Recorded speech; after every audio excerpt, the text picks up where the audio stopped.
नमस्कार. मी प्रीती म्हात्रे. आज मी तुम्हाला आपल्या मायक्रोवेव्ह मध्ये ऑटो कुकचा जो ऑप्शन दिलेला आहे त्याबद्दल थोडी माहिती देणार आहे. जसं की आधी जर आपल्याला मायक्रोवेव्ह मध्ये काही कुक करायचं असेल तर आपल्याला मल्टिपल टाइम्स टायमिंग वगैरे सेट करावं लागत होतं. पण आता ऑटो कुक ऑप्शनमुळे तुम्हाला एक इझी ऑप्शन दिलेला आहे.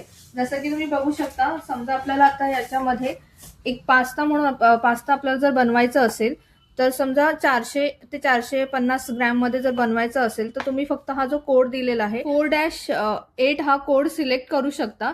त्याद्वारे मग तुम्ही हा कोड सिलेक्ट करत असाल तर तुम्हाला त्याच्यानंतर टायमिंग वगैरे काही सिलेक्ट करायचं नाहीये. फक्त तुम्हाला जे पदार्थ बनवायचे त्याचं वेट फक्त सिलेक्ट करायचं आहे. त्यानुसार तुम्ही हा कोड सिलेक्ट केला तर ऑटोमॅटिक ते सगळं टायमिंग वगैरे सेट होईल आणि तो पदार्थ तुमचा रेडी होणार आहे.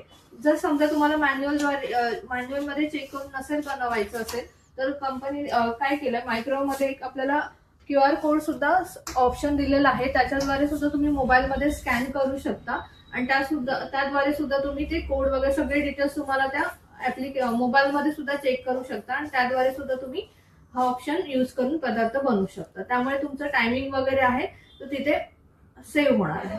थँक्यू.